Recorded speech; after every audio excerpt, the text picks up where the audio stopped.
Hello, അസ്സലാമു അലൈക്കും. എല്ലാവർക്കും സുഖമാണെന്ന് വിചാരിക്കുന്നു. ഇന്ന് ഞാൻ ഇവിടെ ഉണ്ടാക്കാൻ പോകുന്നത് വിറ്റാമിൻ്റെ മരുന്നാണ്. നെല്ലിക്ക കൊണ്ടാണ് ഉണ്ടാക്കുന്നത്. അത് ഇതുപോലെ എല്ലാ നെല്ലിക്ക എടുത്ത് കോർക്ക് വെച്ച് കുത്തി ഓട്ടാക്കണം. ഹോൾസ് ഇട്ടെടുത്തതിന് ശേഷം ഇഡ്ഡലി ചെമ്പ് അടുപ്പിൽ വെച്ചിട്ട് വെള്ളം തിളപ്പിച്ചിട്ട് ആവിയിൽ വേവിച്ചെടുക്കണം നെല്ലിക്ക.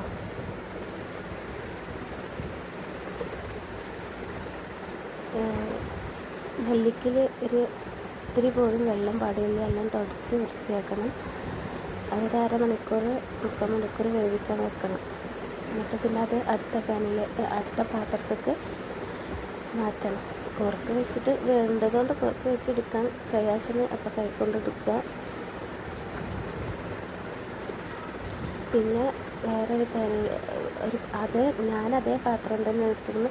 അതിലേക്ക് പനം കൽക്കണ്ട് ഇട്ടിട്ട് വേവിക്കുക. അത് മെൽറ്റായി വരാൻ കുറച്ച് ബുദ്ധിമുട്ടുണ്ട്. അതുകൊണ്ട് അതിലേക്ക് അര ഗ്ലാസ് പച്ചവെള്ളം ഒഴിച്ചെടുത്തിട്ട് മെൽറ്റാക്കി എടുക്കുക.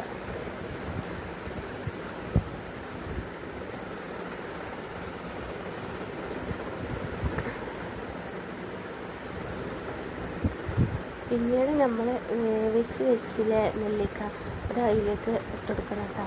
എന്നിട്ട് അത് അരമണിക്കൂർ 3/4 മണിക്കൂർ അതിൽ ഈ പനം കൽക്കണ്ടതിൽ വെച്ചിട്ട് വേവിക്കണം.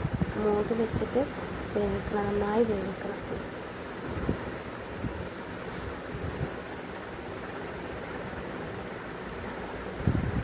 അത് ഈ പരിഭാഗമുമ്പോൾ നമ്മൾ അടുപ്പത്തിൽ മാറ്റി വെക്കുക.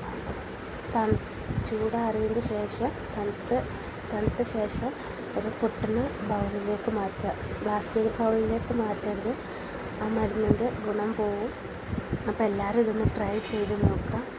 ഒരുപാട് ഗുണം വൈറ്റമിൻ എങ്ങനെയായാലും ഉണ്ടാകുന്ന ഉറപ്പാണ്. നിങ്ങളെല്ലാവരും ഇതൊന്ന് ട്രൈ ചെയ്ത് നോക്കുക. ഓക്കെ, അസ്സലാമു അലൈക്കും.